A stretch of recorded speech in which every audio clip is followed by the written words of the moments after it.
That song, that intro song it's a whole mood or a It's a whole vibe, vibe. whatever it is. But welcome guys to We're Cousin old. Betzy YouTube channel where we talk about raising private capital, whether it is for real estate, buying a business, anything that you need capital for.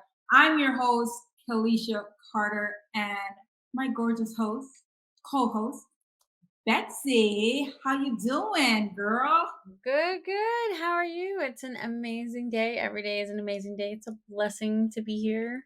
Right? You see me like looking over. I kind of did the worst thing where I had my hair in a bun Oh yeah. and everything in a bun, and I slept with it. So now I'm like regretting that because my entire neck and my spine hurts.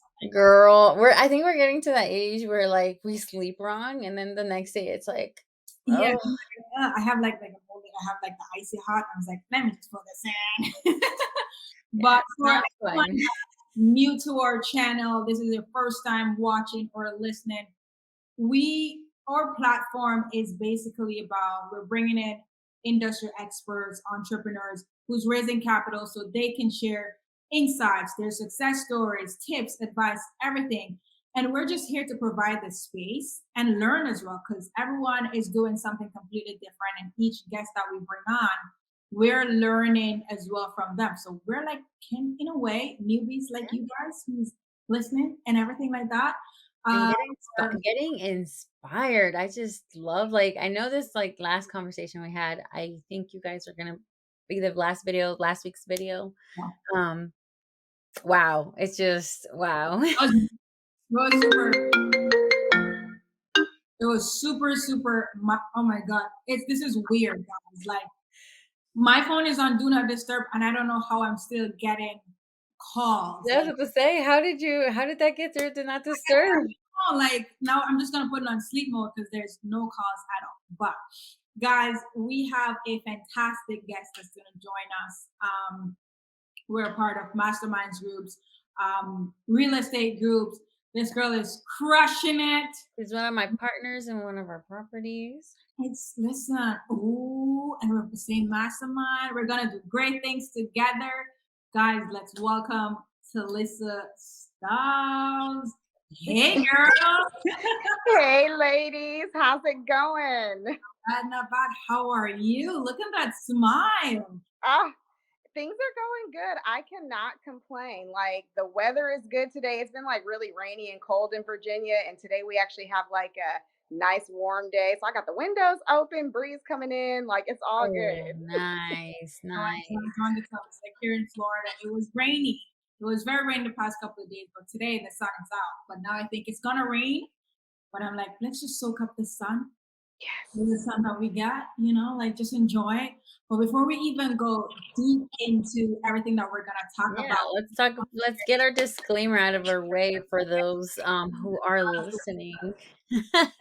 Yes. The following information is for educational purposes only. Please do your own diligence. We do not provide financial, legal, or professional advice. Seek those who are certified in those areas that if you want to invest, you can invest. You know, we have them on the show. Sometimes we are live. So if you have questions on Monday, Mondays, we are live. So if you have questions, please come and ask those questions. Yeah, we do this to provide value for you guys, and we want to make sure we do everything the correct way. And yeah, we can listen to us on all major podcasts. We are on Spotify, Apple, and Google. We post there every Monday and every Wednesday. So if you want to be riding in the car and just listening to our voices, man, just let us know what you think, guys. Like this episode too. If you're listening, leave us a review. Leave us feedback. That's the way that we get known and we're able to share a space and the value that we're bringing. But to listen, girl, look at that smile, girl. I know. Those who don't know who you are, just give us a little background, how you got into real estate and what strategy are you focusing on right Yeah, first, I just want to say thank you so much, Kalisha and Betsy, for inviting me on the show. You both are killing it. So I just want to give you guys your flowers real quick. now? Um, So yeah, just a little bit about me. Growing up, I was the average C student. I was not the student who could not study and be able to take a test and just pass automatically. I actually had to put like a little bit of effort in. And so growing up, it was very, very important to me that I got, some sort of a degree. So Yeah. you guys, I did everything right. I went to college. I got the 4-year degree as in my bachelor's. I went back to college. I got my MBA in accounting. I got an accounting role in at a school district, working as like the chief business officer and the director of accounting. So literally, I did everything that everybody told me to do. I was the first in my family to go to college, and so you could imagine that, when I got my degree and I was in my corporate job, that I thought I had made it, Mhm. to everybody else on the outside, they were looking at my life as if like Tilisa, like you did everything, like you defied the odds. But inside, I still felt very empty.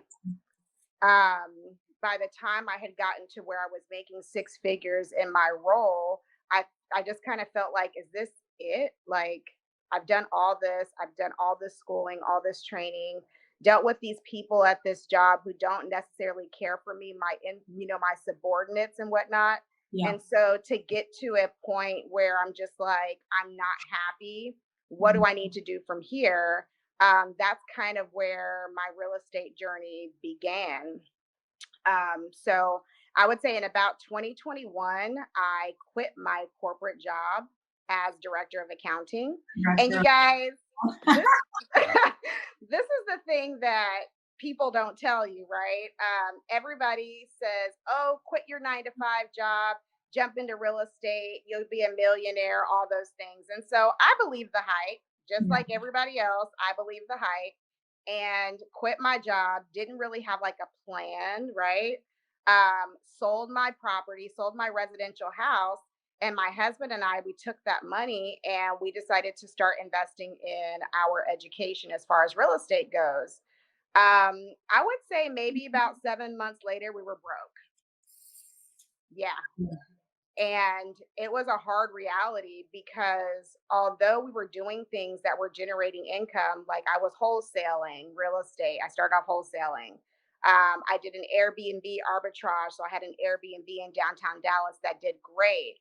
The thing is that since my six-figure income was not rolling in on a monthly basis anymore, we were living off of what we were making. And you both being in real estate, that whatever we make, we literally need to put it like right back into the business in Yeah. order to keep the deal flow coming, in order to keep the leads flowing and all of that. And so I was taking my money and I was paying for my living expenses, which and then turned into, well, now I'm having to max out credit cards. Ooh. I Yeah. think I think everyone goes through that. Like the credit card thing, like when you quit your job, it seems, as you said, like really, really good. And then you start dabbling into your savings. And then at some point you're like, holy crap, you're getting into credit card debt. Yes, yes. And not only credit card debt, by this time, we had watched so many videos and went to seminars about how you can use business credit and how you can apply for personal credit. So we, in a pinch, are like, well, maybe we can apply for this and we can use this card to pay for this bill. So it wasn't working, and we were not successful as we wanted to be. And so you could imagine that with our credit now being dinged, now we're not able to pay back these loans. Our credit score literally went from like a 750 all the way down to like the low 500s. Yeah. And when I tell you that I had to mourn, like I had to mourn my old life, right? I had my own house. I had this six-figure job. My husband had a six-figure job. We had the cars. My daughter was in, commercials and music videos in Los Angeles. Like we were living that life to be able to now be in this position where we can't even get a hard money loan. Mm. I can't even, I've got the 20% saved, but I can't even get a hard money loan. And so at this point, I'm like, okay, well, I want to be a real estate investor. I want to be able to purchase real estate. I see everybody around me doing it, but there are certain things that I feel like are hindering me from being able to be successful in this area. And Yeah. so that's when I started to think about, well, what are some other ways that I could find the money for these deals without having to have the credit score that's required for most of these hard money loans. And then that's when I was introduced to private money. Damn, girl. I think everyone always have that story of when they're like, I need to learn how to raise private capital. It's always always something personal all the time, because when I got into focusing on raising private capital, it was like my partner at that time. We realized that the bank kept leaving us at the closing table, so they would run our credit, be like, hey, you guys are good to do a refinance or whatever our exit was. And then after I run over our credit a bunch of times, they'll be like, nope, we can't do it. Just like you as well, we had the down payment. Everything was fine, but it was just an issue. Oh, you're self-employed. We need 2 years of self-employment tax. All those, there's always something. And it got to the point where like, nope, we gotta learn how to raise private capital. Yes. But And it's crazy. It's crazy. that, like, literally raising private capital was the game changer. Mhm. And the thing is, I had heard about raising private capital, but for some reason, like, just the term raising private capital, I just felt in my mind that it was more complex than what I was willing to put the effort in to learn, right? And that's where we fall to our own detriment, because sometimes we have this preconceived notion of what something's going to be like, Yeah. and we really have no idea, and we'll procrastinate and we'll put things off thinking that it's going to take more time and more effort than what we believe. And then we get into it, we're like, what? This Yeah. is so easy. Why Yes, didn't I do this girl. Oh my before? yes. That's been the theme today. Just get it done. Go for it. Have faith in Absolutely. yourself. Listen, it's this is a when I so when I just learned who Tilisa was, right? It was through Betzy, because I know at that time you and Betsy was working together. What I want you to talk about, and the floor is gonna be for you and Betsy as well, to tell me about the deal that you guys have together and the capital that you guys have raised together as a team. Yes. Oh my goodness. Betsy, should you start or should I start? I don't know. I mean, that's what actually got me into raising capital, because we got this amazing opportunity. I mean, the mortgage on that one we took over the mortgage sub two. It has a 2.6%, right? 2.6. Um, Interest rate? yeah, Yes. interest rate. And then the seller is financing his equity at 0%. So it's an amazing deal. And it's a fourplex, it's a multifamily. So it's Yes. not even one door, it's four doors. And Uh, that's how I started raising capital, because I was like, well, we need the funds. We need the funds for this down payment. Yeah. Yeah. So by the time I met Betsy and the rest of the team, they had already had this deal under contract.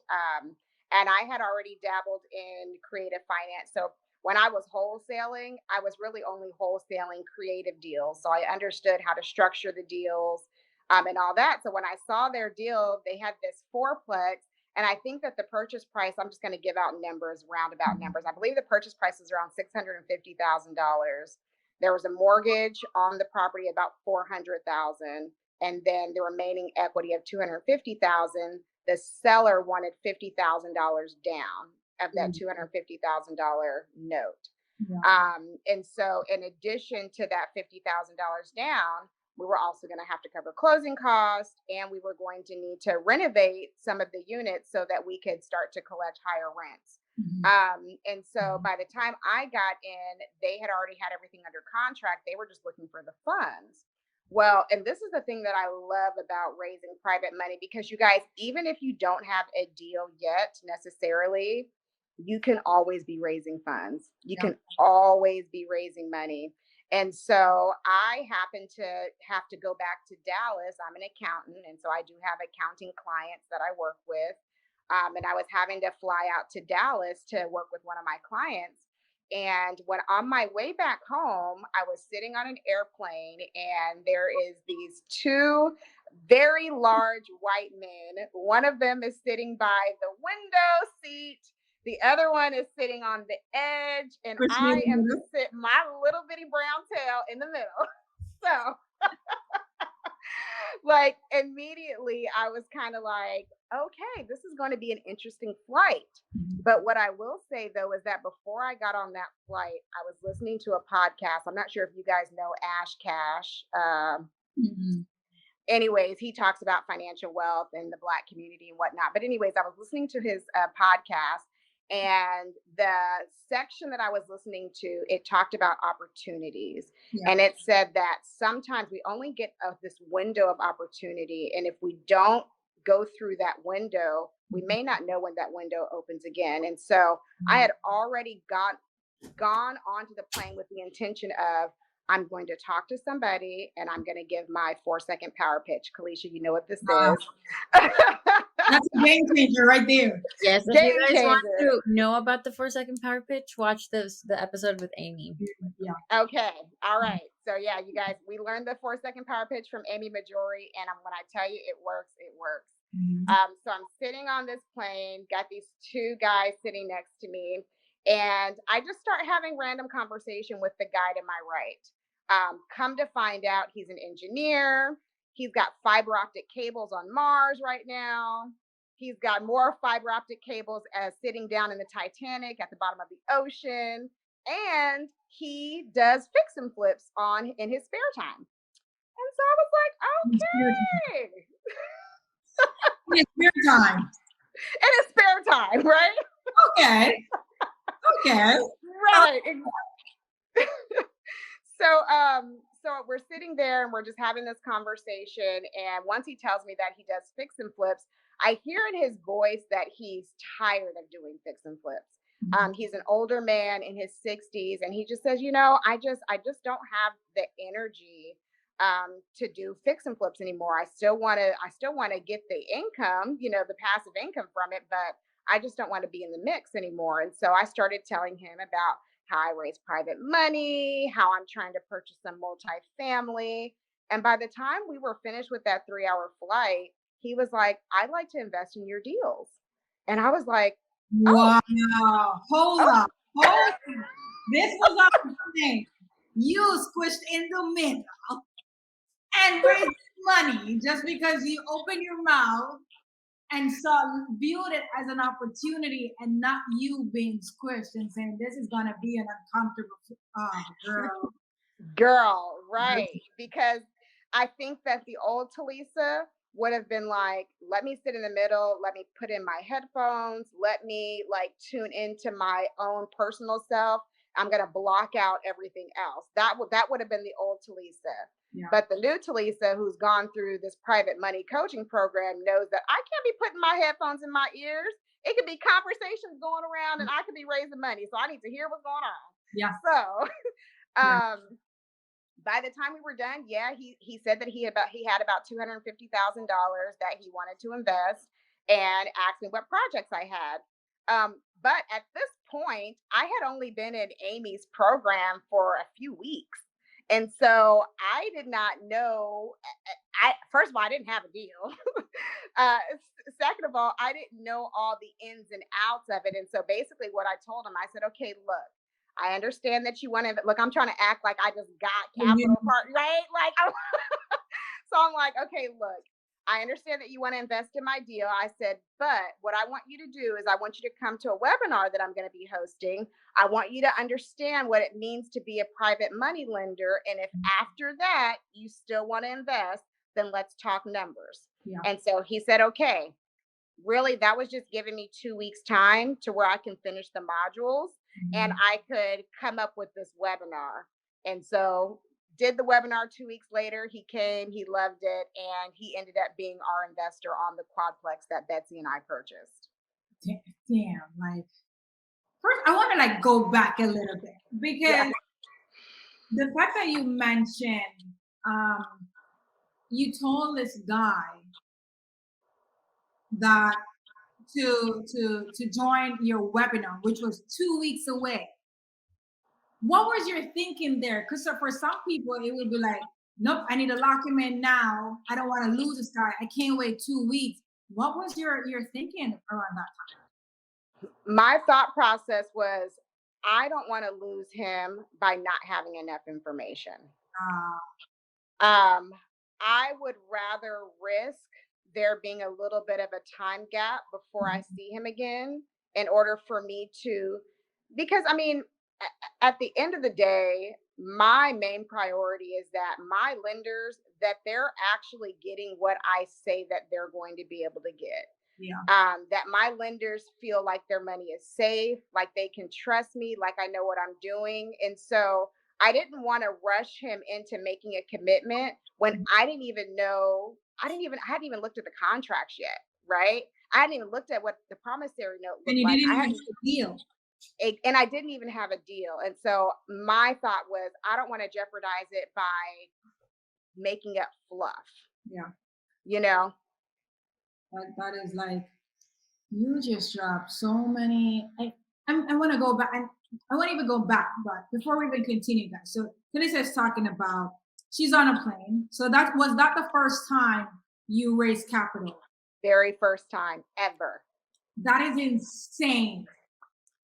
That is insane. Oh my gosh, because we talked about other stuff that other investment opportunities that people have brought, that they're like, I want this much. I want to invest this much in you. And the amounts that they bring you are pretty high for what Yes. we talked about. Yes. That's amazing. Because like I think as you mentioned, and I do it a lot as well. Sometimes I do it where if I'm traveling alone, I'm like I'm working Mhm. and I put my AirPods in. But sometimes I'm like, oh no, let me open my computer and take my AirPods out and just do work. If someone wants to have a conversation, I never know where it's gonna go. So I like that response that you mentioned as well. My next question is like Betzy just touched on it, is the persons that you're finding with these large sums of money. How are you finding them? What's the secret? Yeah. Oh my God. Literally, you guys, I haven't even found like a rhyme or reason. All that I know is that when I feel it in me, like sometimes, like I'll be around people and like I'm at the gym, right? I'm around people. There might be potential private money lenders in here, but everybody has a mission to work out. Yeah. Everybody has their headphones in. So it doesn't feel appropriate for me to go up to somebody and say, hey, excuse me, sir, take your Mhm. earphones out. Hey, so what Mhm. do you do? You Yeah. know, it's Yeah. like it it doesn't make sense in that moment. And so when I am in an environment where I feel like I'm actually going to be able to sit down and have a conversation with somebody, that's when I know that this is an opportunity to potentially be talking to a private money lender. And I don't know what their pockets look like when I talk to them. I don't know what their profession is. It is literally fact finding during that conversation. So I'll give another example. When we went to Amy Majori's conference in Long Beach last month. Well, same thing. I was at the airport, and this time I'm going into it saying, okay, Tillisa, you need to talk to at least one person before you board your flight. So many people here. And so I sit down, I'm looking around. I don't really see anybody that, seems of interest Mhm. until I see this guy looking for a place to charge his phone. Him and his wife were sitting next to me. And so I thought, how can I add value to him? Uh, Right. He is searching, trying to find somewhere to plug his phone up. I don't want to just approach him and say, hey, what do you do? I want to add value. I want to lead with value so that kind of opens up our conversation. mhm. And that's exactly what I did. I seen when somebody went to pull their charger out. The moment I saw them, I was like, hey, excuse me. I'm like, weren't you looking for somewhere to charge your phone? He's like, oh my God, yes, I was. How'd you know? I'm like, well, I kind of saw you looking around. He's like, thank you so much. And Uh-huh. then from there, we started a conversation. Come to find out, him and his wife are Bohemian. They live in the Bahamas. He's a real estate attorney. She's an accountant like me. Oh, And I mean, everything that we talked about was in alignment with what my goals are as far as real estate goes. So, I mean, it's as simple as that. Just sparking a conversation with a stranger, but I kind of feel like you will know if it's appropriate or not. If it kind of feels like, I don't know, should I talk? Should I not? It's like go mhm. with what flows. Close. Yeah, that's Yeah. it. That's better. Who? This is like raising. So at that time, was this like the second time that you raised capital? No, it wasn't. The second time I raised capital was actually somebody was just looking at my social media, and that's another amazing outlet to find private money lenders. Um, We I just was had just, an episode just about that. oh, really? Using Okay. social media to raise private capital. Like, I mean, you guys, I had no idea. All of a sudden, like, I post on. You guys know I post on my social media. I try to have like a regimen on like when I post and what I post or whatnot. And one day, I'm looking at my calendar for like the next day because I'm the type of person where I'm like, okay, I want to plan out my day the day before so that when I get into the current day, I'm not scrambling, right? And so with Calendly, people can just go on, book an appointment with you, and then it'll just add that appointment to your Google Calendar. Mhm. And so I'm looking at my Google Calendar for the next day, and I'm like, private money consultation. Somebody booked a call with me? Hold up. I love it. No, I love this. And so, I mean, and I looked, I'm like, oh my goodness, yeah, somebody's booking a call. They want to be a private money lender. And so I took the call and she said that she had been watching my post. She actually said she watched my webinar like a couple of months ago, which I'm like, I don't even know how she got the webinar. I have no idea. You just never know Mhm. how people like find you, right?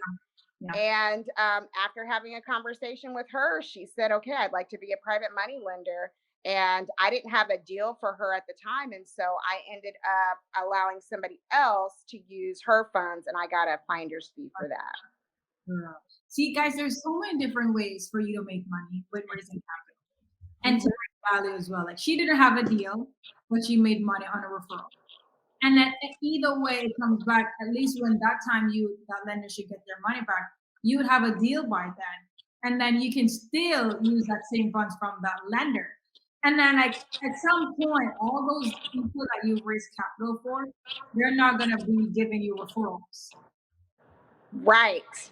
That's like Yeah. That right there is the magic. You know, somebody actually in our coaching program reached out to me, and they were wondering whether or not they should allow another investor to use their private money lender. They had been holding on to this private money lender, right?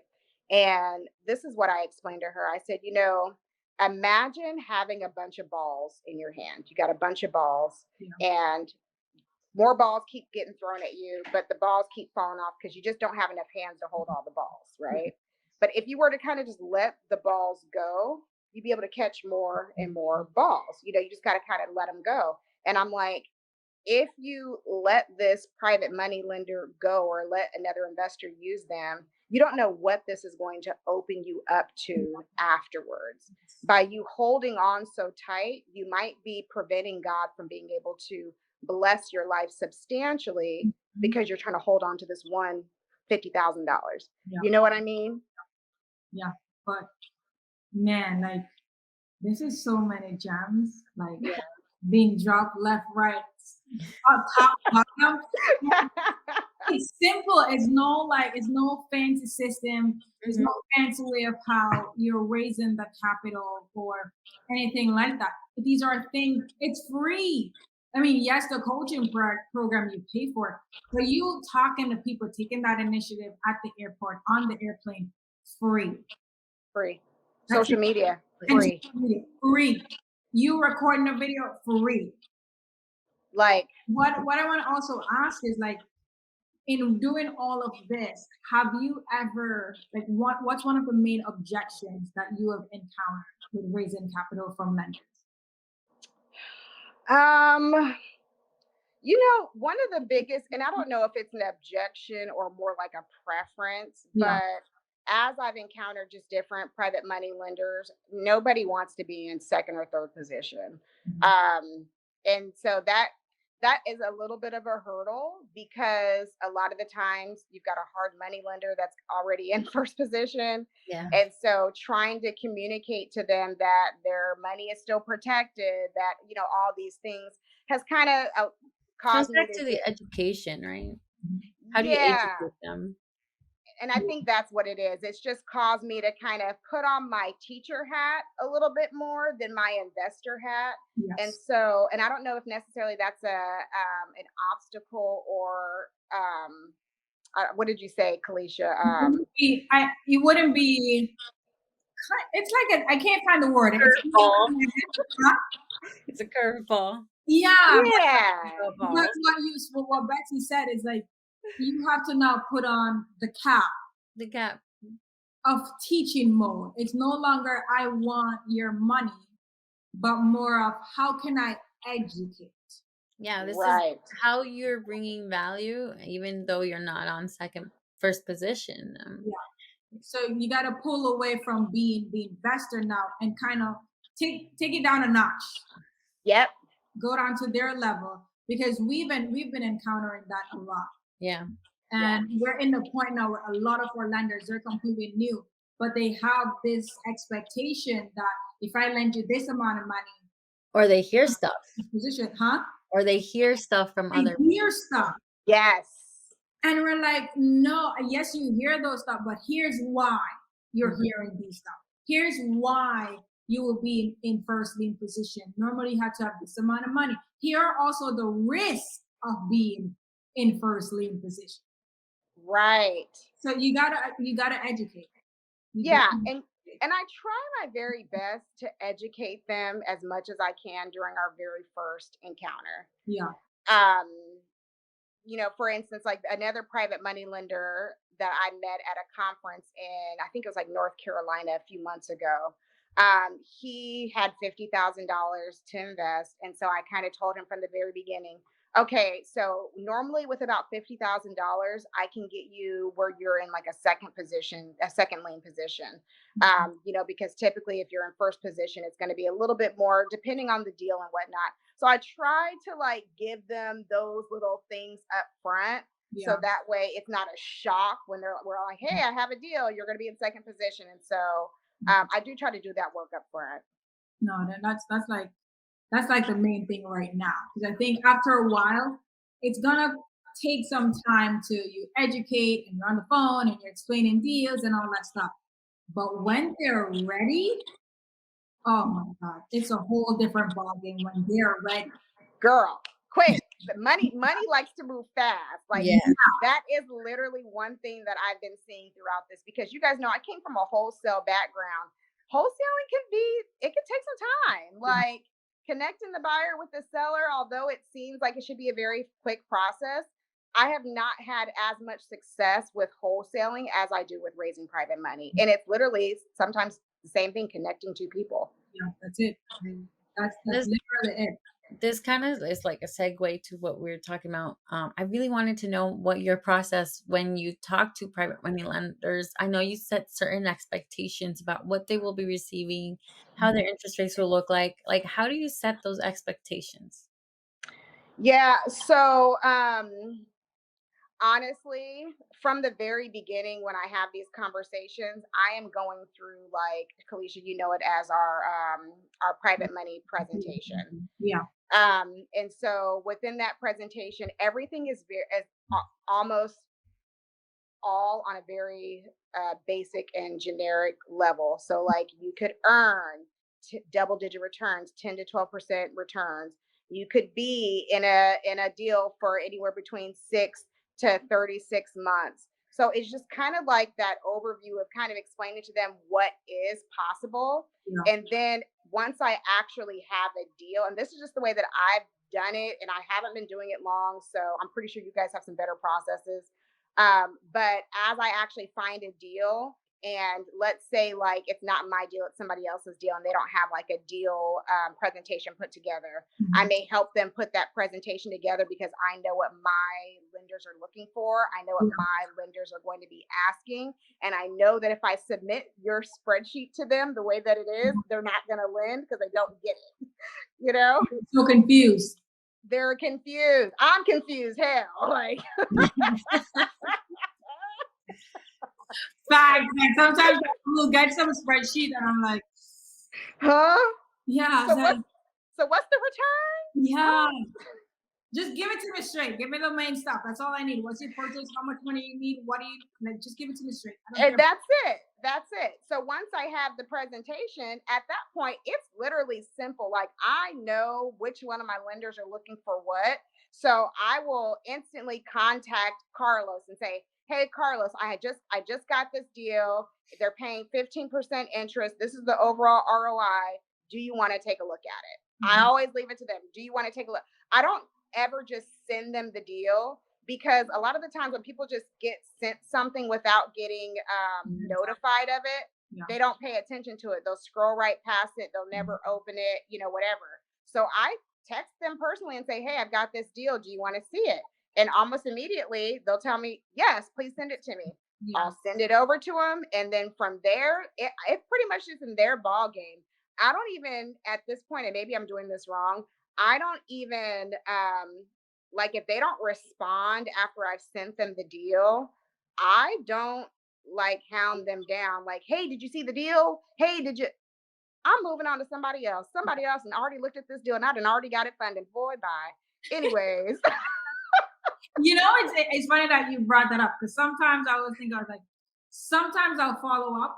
I'll be like, hey, just checking to see if you got this. If not, that's fine. Because sometimes, really, if that person can be so busy, they miss that text. true. That is very true. That is, and I may encounter that. I may encounter that in the near future. So maybe I will switch it up and start following up with people. But so far in my experience, I send it over to them and they let me know pretty immediately whether, "Oh, I really like the returns. Can we get on the phone with the person who's doing the deal?" Or, "You know what, these returns really aren't it for me, or I really don't want to be in a second lien position, Tilisa," and I'll just move on. So at this point, being a one woman show, that is my process. No, listen. And if it's working for you, it's working. And then because you don't want to like change it and get a whole team and it's too much. But I find like the part that you mentioned with just the follow up, you will know when you should follow up because depending on who you're texting, you'll know that relationship. Is that lender like really ready to go, or is there someone who's like, I don't know? Then I won't even push it because they're not even serious. Right. That wants to land, you will automatically think like, I'm gonna follow up with that person because they told me they want to invest. Exactly. And I will say this. I do follow up with people if I like, let's say for instance, back in January I spoke to somebody and they said, "Hey, I've got $60,000 to lend. I'll be transferring it to a self-directed IRA. I'll let you know once the funds are ready to be used," right? Yeah. Okay, well, if I haven't heard from that person in like 3 or 4 weeks, I may just reach out and just say, "Hey, just wanted to make sure that you're still, wanting to lend, and I make sure I've got the amount right. You've got 60,000." Sometimes they'll come back and be like, "Yeah, I actually have 100,000." It's like, Yeah. and that's another thing though. People always Yeah. tell you less money than what they actually have. Cause like, Yes. girl, Yes. have you guys noticed that? Oh yeah. Oh yeah, all the time. All the time. All the time. It's like, All "Oh, the so you And only that's had something that I 90,000, learned huh?" from Kalisha, because Kalisha will be like, send them this deal. And I'm like, well, that's a little bit above what they said they have. And then they come back and they're like, I like it. Let's Yeah. do it.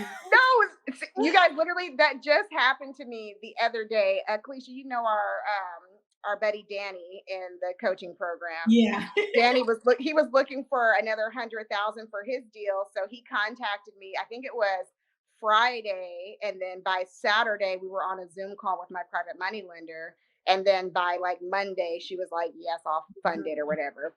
But literally, this same person was like, "Yeah, I only have like $40,000, but for some reason, I had like this feeling in me that they had more. And Mhm. so when Danny had this opportunity and he needed 100,000, I just shot it over to him, and I'm like, hey, I've got this deal, need 100,000. Oh, I might be interested. I'm thinking, heck, I thought you only had $40,000.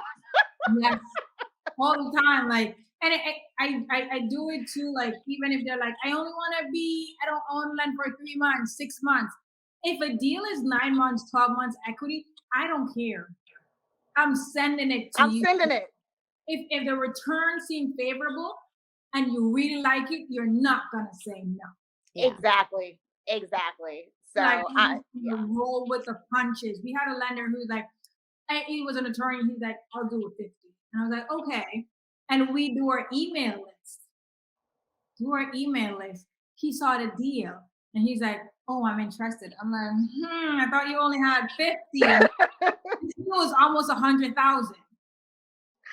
And he's like, yeah, I want to do this. I'm like, bingo. See, you got more money in them pockets. Look. I just love when they're like, I want to start you off with, and I'm like, say less. Let's start me off on that. Right. Yeah. Yeah. I'm taking more money because I just want to perform on this first deal. Once we perform on that first deal, Keep on doing it. Keep flipping it. It's over after that, which is why it's so important that I vet the deals like as if they're my own deals, because I would say that's probably one of the mistakes that I have made in my experience of raising private capital. Somebody sent me a deal. I thought that just because they were a part of, the mentorship, that, it was going to be underwritten correctly. And I just trusted that the numbers were right.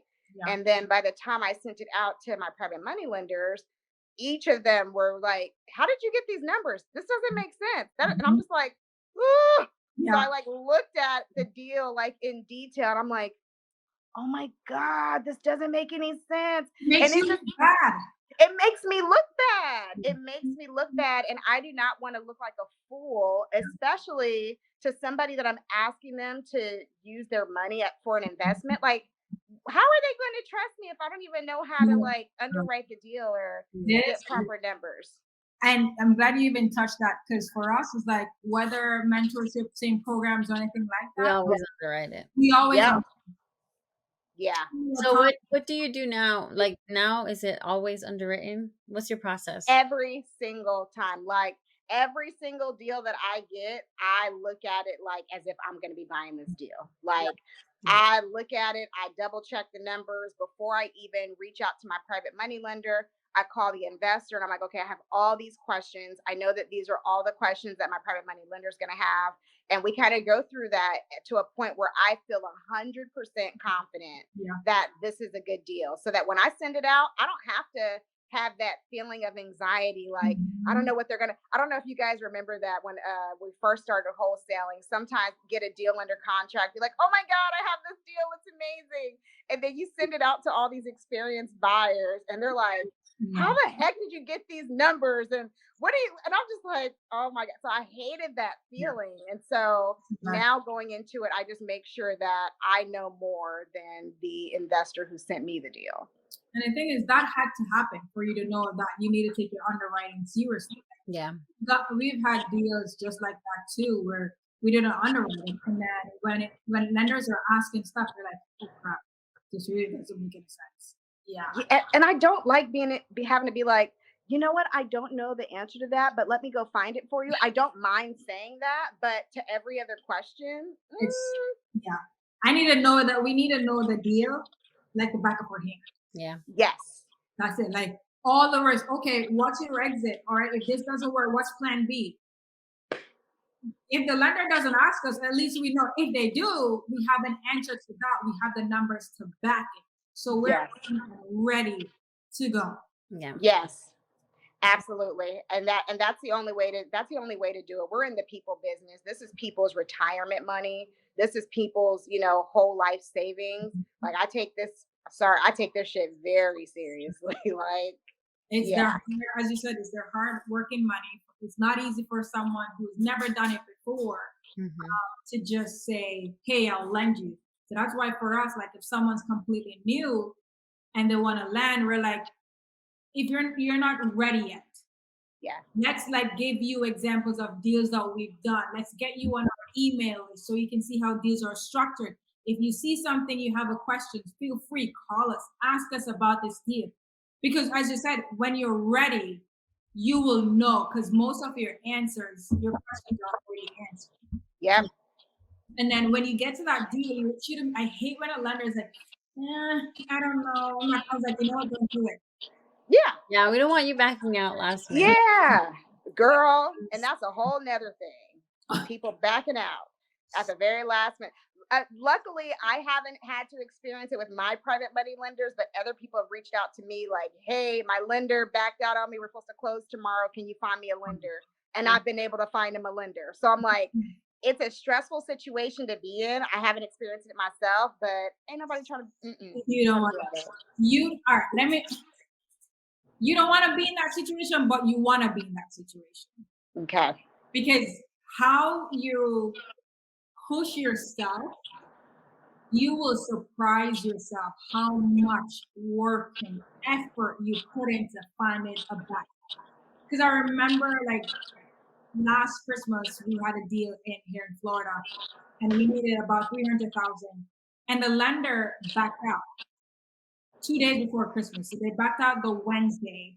Christmas was, I think, the weekend. So, the Monday was a holiday and our closing was a Tuesday. So during the Thursday, that time, like the amount of things that I've done to find that money, even on Christmas Day, Girl.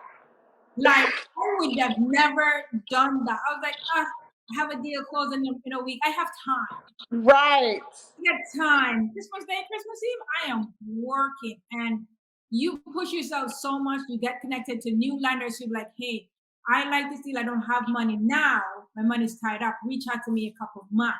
So you're still raising money during that time. And we found a lender. Literally, Wow. he was on vacation with his family.